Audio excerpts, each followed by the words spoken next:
much, Mr. Chairman. To the witnesses, I do have several questions, so I'm just going to go through your testimony and start off. My first question, Mr. Chairman, to the witness is, do you know what the penalty would be for violating the Safe Drinking Water Act at the federal level? Mr. Chairman, Senator Caparo, it would be severe if you violate the Safe Drinking Water Act, and the U.S. EPA would step in. They would also expect the state of Ohio, who has primacy on this specific program, to also enforce the law in the state of Ohio that they have delegated to them. And in Senate Bill 165, there was whole clauses in 165 that dramatically improved the enforcement capabilities of the Oil and Gas Regulatory Agency, giving them the ability to immediately remove the ability of an operator if he is in violation of the law, suspend his ability to do anything, and immediately bring charges against him and get corrective action. Mr. Chairman, just as a follow-up to that, you said they would be severe.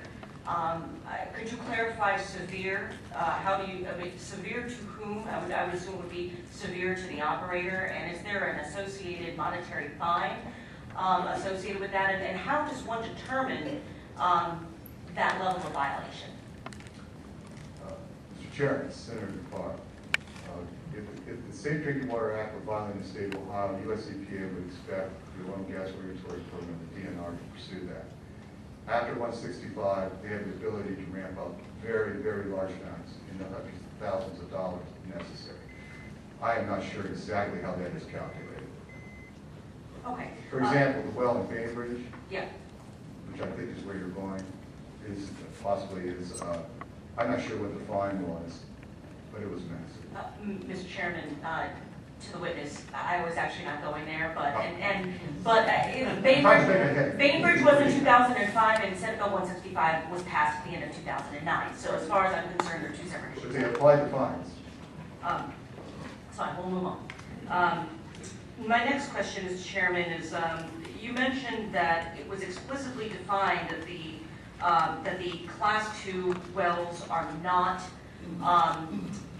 exempt from federal law. Do you know the section of the U.S. Code that actually explicitly states the definitions of which the Class 2 wells need to adhere to, and where we can locate the fact that this is not a loophole?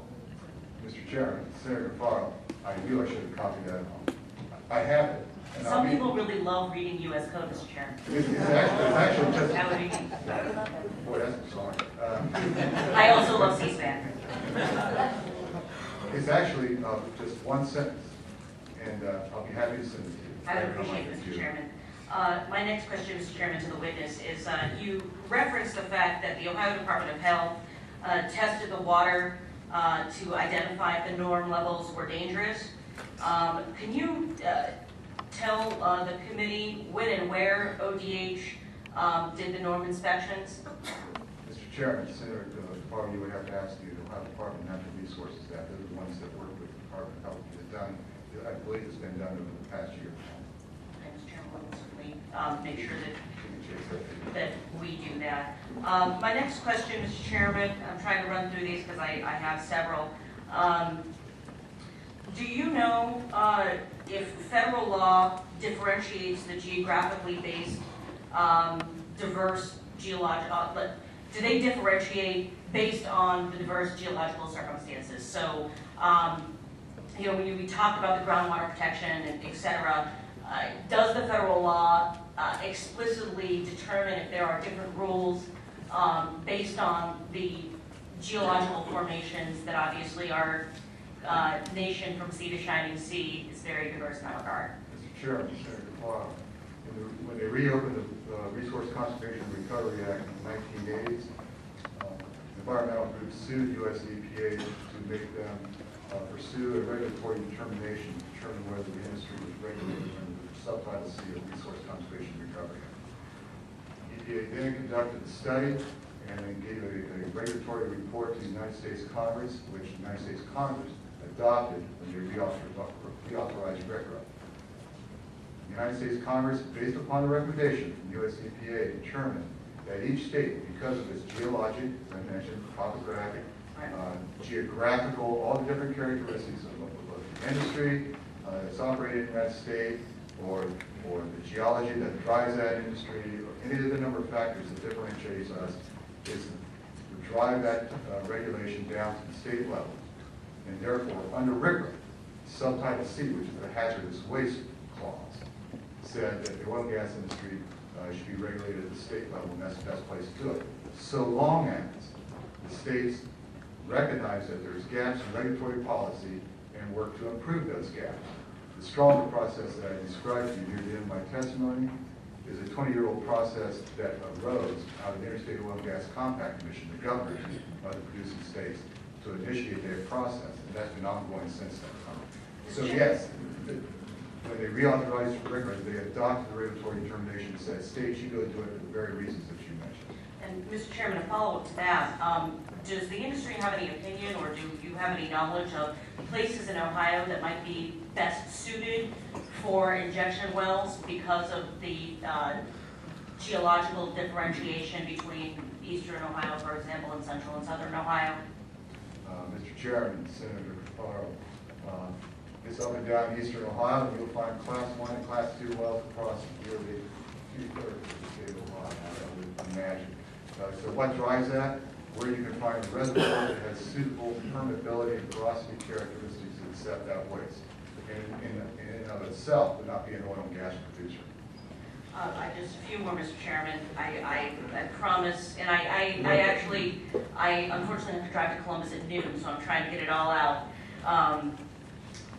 Mr. Chairman, would the industry be willing to consider supporting codifying being responsible for paying for infrastructure damage related to activity? That many of our political subdivisions, townships in particular, do not have the resources available for infrastructure repair.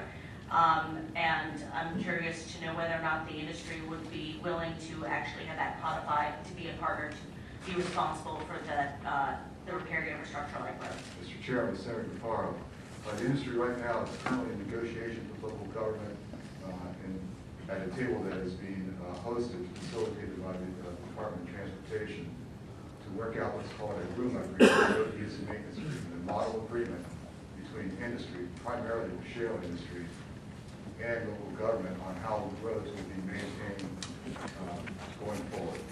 Having said that, if you look at the track record in Pennsylvania and other places where this activity is taking place, the industry has already voluntarily rebuilt infrastructure, rebuilt roads, even built before the activity took place so they could withstand the weight limits, and invested hundreds of millions of dollars to do so.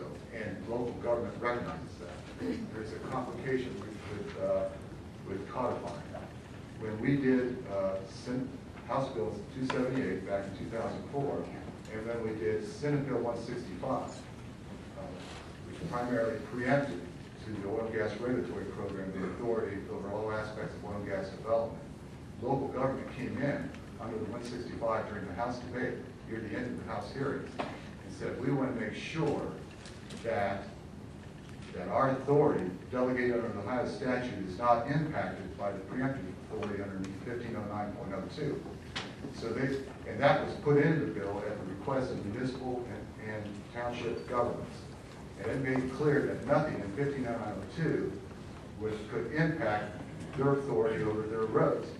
So they asked for and had specific instructions under the statute that you cannot confuse regulatory authority between state government with oil and gas operations and with local government over their roads. So that separation of powers stands in the statute today at the request of local government. Therefore, you cannot codify in the oil and gas permit the ability to say, have you complied with the instructions from local government? Well, Mr. Chairman,